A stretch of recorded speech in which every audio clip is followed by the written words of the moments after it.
Hey guys, it's Gojira Plus back to more to your days, and I am back. It's been a while, but I think taking breaks is a necessary thing for even YouTubers like me who don't really put in as much editing work as the bigger YouTubers out there. I think not really specifically because it's hard, just because doing anything for a long period of time gets grating. Um, Doing anything that can get tedious over and over again every day can get boring. So that's why I sometimes just take like a week or two break from streaming or making videos on this channel. But rest assured, I'm not retiring or anything like that. I still have a lot more stories I want to tell, including this one right here, Tectonic Blades, my 2025 Omega Ruby Wedlocke. I believe this one started February. It was like February 2nd and ended like February 18th. It was like 2 weeks or so to complete. And throughout it, man, this is maybe my favorite challenge run I've ever done. It's just had so much death, but also so many Pokemon you'd expect to be terrible who came out and balled out really. But I'm not gonna try to spoil too much. Today we're just gonna be doing the first half. We're gonna be doing chapters 1 through 5. There are 11 chapters in this story, and then next time I'll do chapters 6 through 11. Also, you'll see why it's named Tectonic Blades later. The rules. These rules are very similar to Maryland's Omega Ruby, Alpha Sapphire, Wedlocke. You know, it's just Omega Ruby. And the thing is, I watched his Wedlocke at the same time as I played mine. So, yeah, you should definitely watch Maryland play his. It was very, very entertaining. He's one of the best Pokemon YouTubers out there. But it not only gave me a sort of entertainment if I was ever grinding a Pokemon, which there's a lot of grinding in a Wedlocke, but it also gave me some, not really strategies because we didn't really have a lot of the same Pokemon later in the game, but just knowing, okay, that could be a scary thing. It's like using a Nuzlocke tracker, but one in video form, which you pretty much in a Wedlocke you really need to be paying attention to stuff like this. You could make it by pretty easily in some Nuzlocks without knowing much, but Wedlocks you really do need to be careful. But let's get back into the rules. Obviously, if a Pokemon dies, it's dead forever, and you have to replace a Pokemon. You have to replace that dead Pokemon with a Pokemon in your box, or the next wild Pokemon you find, or the next viable wild Pokemon you find. So that's pretty important. Obviously, it has to be a certain gender. Speaking of which, if you have 1, 3, or 5 Pokemon in your party, the next one you find must be the opposite gender of the solo Pokemon in your party. If you have 2, 4, or 6 Pokemon, the next one you catch can be any gender, except for genderless. I think this is pretty straightforward. I mean, I think it'd be fun to do like an egg group Nuzlocke, but some Pokemon just are in such exclusive egg groups that it doesn't really make sense to really should make yourself go through all of that. Gender clause is infinite. This is a Maryland rule. You can go through and find as many incorrect gender Pokemon as possible, but Dupe's clause is limited to 3. I failed encounters because of this. I think I failed 2 or 3 because I kept finding Pokemon that I've already caught before, like Zubat and stuff like that. Common Pokemon like that or Magikarp. I'm playing it on Switch mode. I think if you're doing a Wedlocke and not playing on Switch mode, you're losing a part of a Wedlocke. A big part of the Wedlocke is using these two Pokemon and switching between them and seeing if you can really take down the 4 or 5 Pokemon gym leader or Elite Four member with just two. So set is good for Nuzlocks. If you're doing a Wedlocke, you should do Switch. Like, and then once they both die, then you can go to either next duo you want. Latios and Groudon are banned. Maryland made some special rule for Latios and Groudon, and once I got to them, I was actually in quite a tough spot, so I was considering using them. I was like, nah, man. Nah, I'm gonna win this without. Well, I think Groudon's genderless, but Latios is male. I decided not to use anyway. Only 3 potions per pair per battle. I think potions should never be a thing that you should be forcing yourself to ban. But I wanted to make this run hard. So I was like, you know what? If you're going to use 3 potions, which by the way, if you are playing some really tough Pokemon, potions aren't going to save you if they're doing enough damage. only saved a couple battles because of healing items in the first place. This rule really limited what I could do. Being able to use infinite potions would make this challenge so much easier. And obviously, the level limit is based on the next gym leader's highest level Pokemon. That's pretty simple. I think everyone should use a level limit, honestly. The storyline. This is where we get into the chapters, beginning with Chapter 1, Rock and Roll. Tired, which is my trainer name. Don't ask why I named them Tired. I think Maryland named his Hungry, so I tried to base my name off of that. Gotta continue the tradition. I select Shears the Trico as my starter. Yeah, that's the naming thing. Tools, basically. Just like tools, not only just like tools that can be used for gardening and stuff, just tools in general, things that help you do things. It's pretty simple. You'll see as we move on. I pick Shears the Trico, and my first Pokemon I catch is Sawblade the Poochyena. And I feel like I've never even really gone far in these, and there's also what left for getting bored. But I think every time, pretty much, like Trico's always paired up with Poochyena, and not that one that has the special Fang move. No, whenever I go into the grass, the first female I find is always a Poochyena. Yeah, Sawblade and Shears are going to be our first duo. Next one I catch is Brush the Zigzagoon and Sprinkler the Wingull. The final Pokemon I add is Nail the Wurmple, who immediately evolves into Silcoon, meaning I'll have a Beautifly, which is fine. Beautifly's cool. I don't think I have a preference between Beautifly and Dustox. I fight Roxanne, knowing that Shears will be able to clean this up. I defeat her in no time flat and earn the Stone Badge. This is a pretty short chapter. Not much happens. Picking Trico, which by the way I picked Trico based off of my trainer ID. So I really wanted Mudkip because Mudkip would make this so much easier. But I knew once I picked Trico that this was going to be a guaranteed win against Roxanne. But after this, it is a while until Trico becomes useful. You'll see the next example very soon as we head on to Chapter 2, Over and Over. I'm feeling pretty good. I'll have Wingull to easily deal with Brawly. I try my best to head to Rusturf Tunnel so I won't catch a Whismur at Route 116, but this also means I'll have a weak Whismur along with my Beautifly. Whatever. This team is just destined to suck with Beautifly anyway, right? I take on Hiker Clark and he uses Rollout with his Geodude. I notice this. Oh, this is bad. So I keep using Baby Doll Eyes with Brush because even when Rollout is powered up, if I can just get it to miss once and then hit 6 Baby Doll Eyes, I'll still be able to win this battle.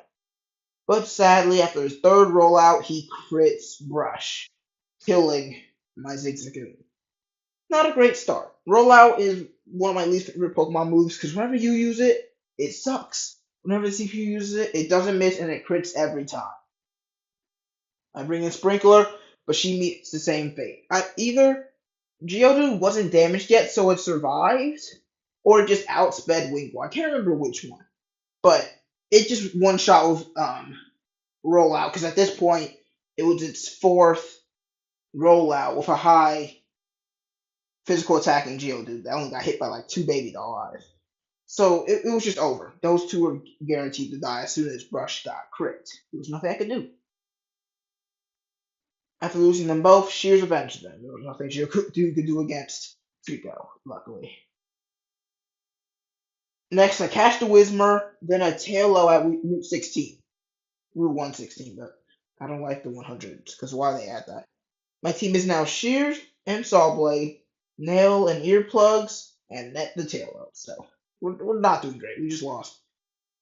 Still a really good Pokemon. However, it's actually really underrated, and Linoon is, of course, useful for HMs and has belly drum and stuff like that. So, and Facade. So, Linoon would have been pretty good, but man, it's tough to lose these two this early for a crit. So we're on to page 2 of chapter 2. Before taking on Brawly, I catch a very good Nuzlocke Pokemon. Goggles the Zubat, who I pair with Net, and Dumbbell the Magikarp and Flashlight the Tentacool go into the box for now. So right now we've got a Zubat with Tailo duo, which apparently might have had the exact same duo. Either way, a Crobat and Swallow duo, despite having weaknesses to both Electric and Rock, if you can avoid those and Ice, if you can avoid those types, those are two very solid Pokemon. Anyway, I use netting goggles to take care of the gym trainers, but I see Maryland easily sweep Brawly with his own beauty fly, and I change my strategy. Nail, my own beauty fly, does a great job too, and I earn my second gym badge. This is one of the few examples of me like directly using a strategy just because Maryland also used it. Because our soon enough our paths will very deeply diverge.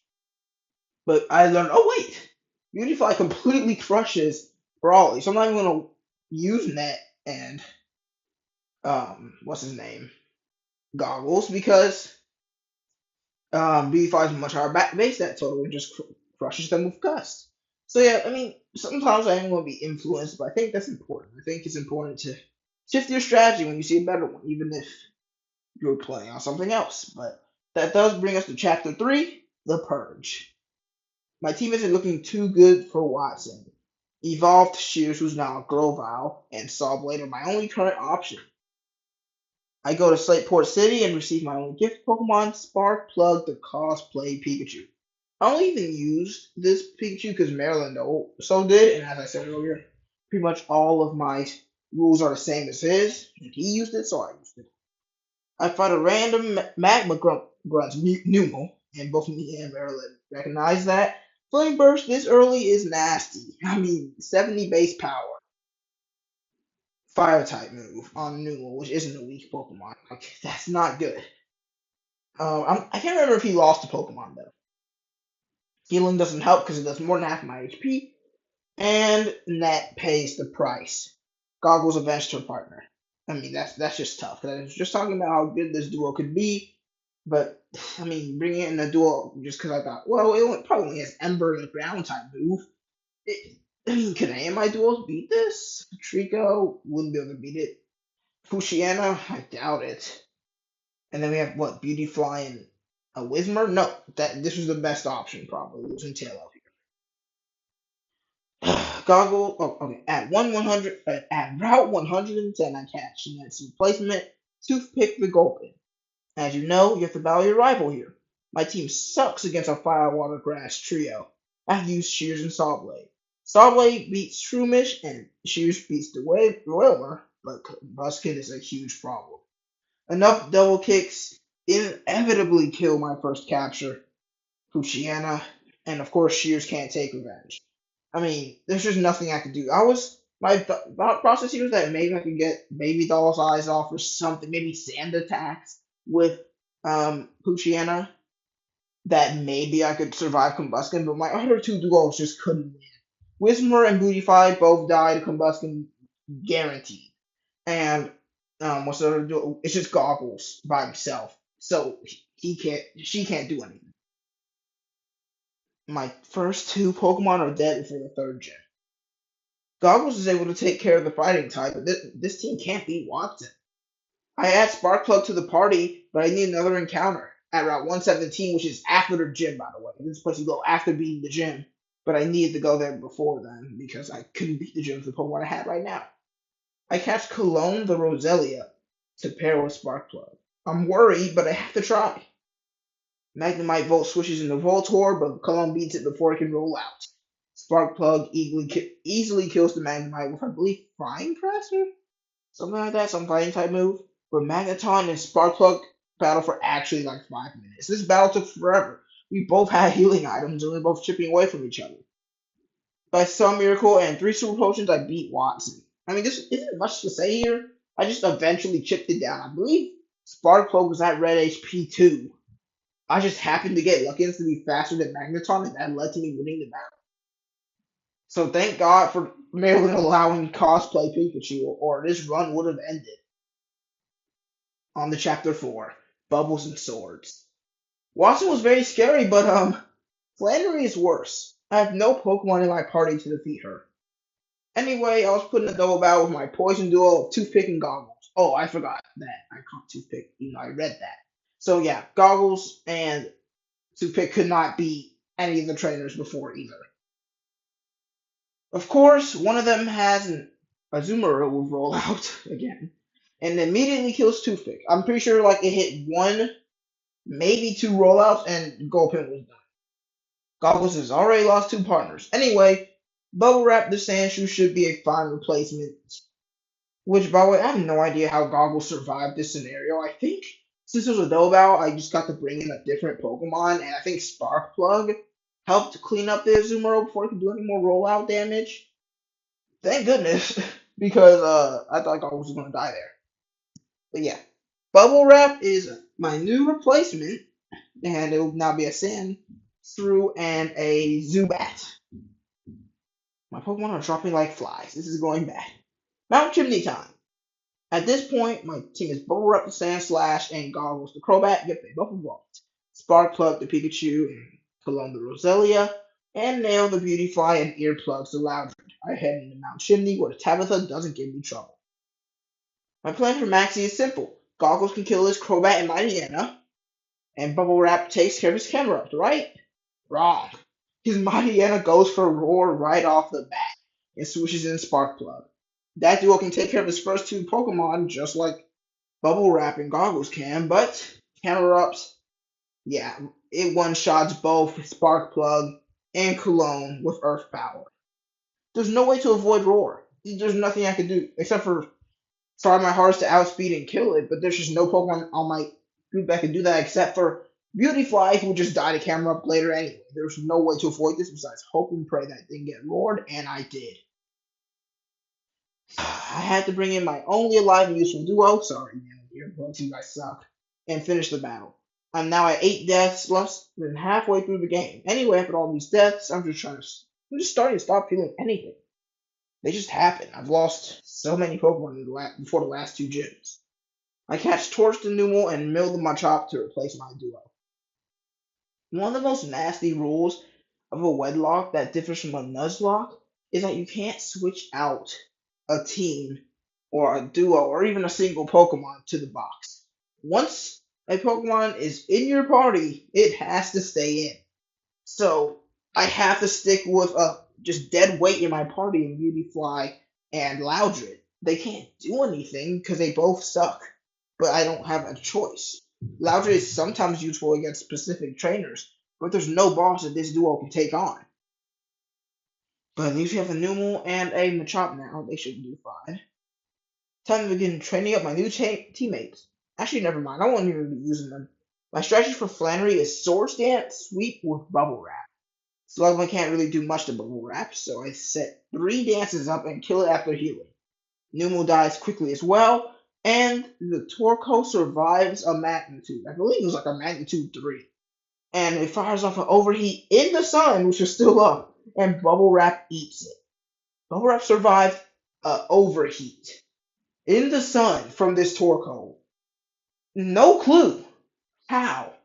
But I don't even have to heal because I already knew Sandslash was a bit faster than Torkoal, so Bubble Wrap just finishes it off, and somehow this run is still alive. Don't ask me how, I don't know myself. But maybe Bubble Wrap and Goggles are just the daring duo who escape any battle alive on the Chapter 5 in a mirror. I catch Satellite the male Swablu, Lantern the male Spoink, and Drainer the female Cacnea in Route 114, Jagged Pass, and Route 111 respectively. I already missed out on my Meteor Falls encounter. I think I found too many Zubats over there. Or was it Whismur? One of those two. I guess I could begin training my team up for Norman, but for some brain dead reason, I decided to train Torch the Numel against other Numel. By the way, fire ground types are weak to ground. One of them outspeeds Torch and hits her with a magnitude 9, which is 110 base power and super effective. Thanks to an actual irredeemable decision, I've already lost my 9th Pokemon. The only female Pokemon that could reasonably replace Torch with is Drainer the Cacnea. At least I didn't lose a prominent Pokemon. This is just there's no explanation for this. There's no reason to train a Pokemon that, by the way, Numel was like the same level. Torch was the same level as these other Numel. There's no reason to assume that it could outspeed and KO every single other Numel. There's just no reason to explain that. So, of course, when he gets a one-shot, I was even shocked. I was initially shocked, but then I was like, wait, why was I doing this in the first place? I just let a Pokemon die. And I feel like Camerupt and Machoke would have actually been a broken duo. But all I can do now is move on. Chapter 5, page 2. There's not much else to do before taking on Norman, since you know you're already pretty close to his gym. But I wonder if I should use goggles and bubble wrap, or try to sweep him with Machoke. If Machoke fails, Kaguya dies too, but I doubt Sandslash and Crobat will both lose in Norman. So I go through the gym trainers, and this guy for Zangoose goes against my duo of nail and earplugs. No clue why I'm using them. I think it might have been so my other Pokemon didn't over level. Plugs is facing off against it, and I'm in a bad spot. Zangoose hits too hard, and if I switch Plugs out for Nail, Zangoose will one-shot Nail on the switch, and then outspeed and kill Plugs. Obviously, the only option is to let Plugs die. I can't let you both die. Well, now that I think about it, maybe it was a good decision to just let both Loudon and Beautify die so I could just have a brand new duo. But I am of the opinion that sacrificing Pokemon unnecessarily is not really against the rules, but it's just not fair. You shouldn't purposely kill a Pokemon just so you can bring in a new one. That's basically just switching out. So no, I don't do that. I let Plugs die, switch in Nail who outspeeds and finishes the gym trainer off.